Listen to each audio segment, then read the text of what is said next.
I've got the top on, finally. It's about 8:30, so I've been working on this for probably the better part of an hour and a half, which is way longer than this should take to do this, but you got bolts under here, you got a bolt to go across here, inside you got those bolts that have to go in. What else we got going on here?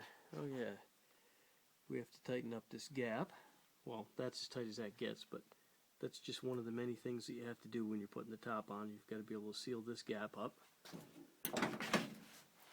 And then that's held together on the back side by the hardware here, which presumably goes all the way back and around.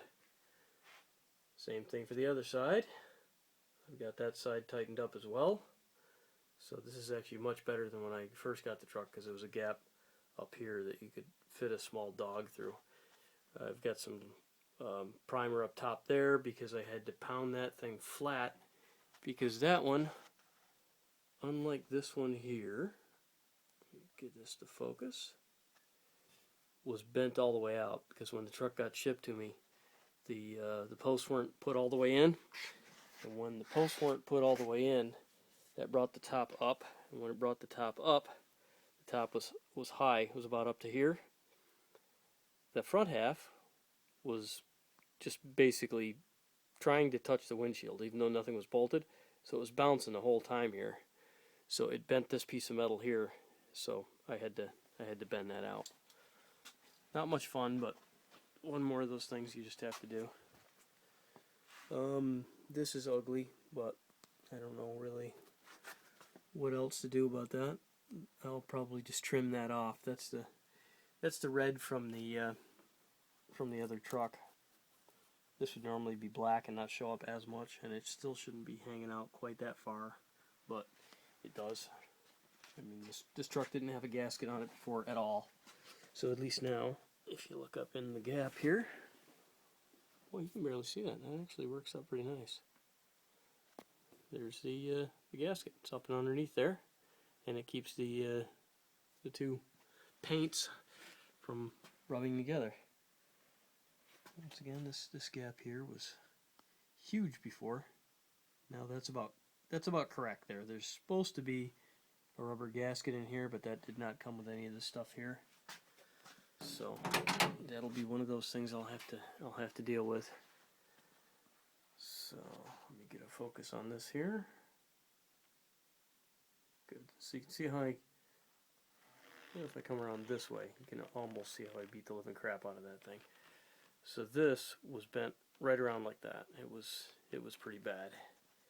You can see how this stuff got mangled a little bit here too. It actually cracked the roof because it had been hanging down. There was so much tension hanging down from the front that it cracked the rain gutter, which is no big deal because these rain gutters are virtually useless anyways. But it's just one of those things. Other than that, that's pretty much it. It's all sealed up fairly well. I think what I might do is might end up getting the actual gaskets, because the crap the previous owner put on here is, I don't know what this stuff is. I think it's for screen doors or something like that. Really raspy looking. So I might see if I can get the actual gaskets and put those in. We'll see. I'm not planning on using it in the winter, and in the summer it seals up just fine. But and it's just going to be a daily driver, not a show rig. Although I could probably take care of some of that kind of stuff.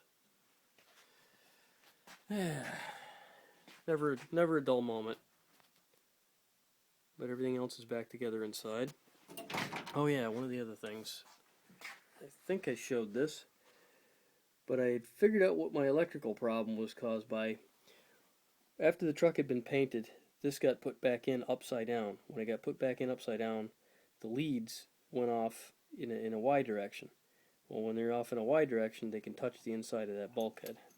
So when I put the ignition in, and this isn't the correct ignition anyways, but when I put the ignition in, I flipped it right side up, and that gave clearance all the way around. So none of the wires or the terminals or anything inside were coming anywhere near close to touching anything. And because this thing used to fit in here so loosely, the whole mechanism would rattle around a little bit, and that wasn't helping things either. So I put a gasket around that and tightened it up a little bit. So now when you turn the key, the only thing that turns is the key. The ignition doesn't bounce or anything like that. And that's it for now.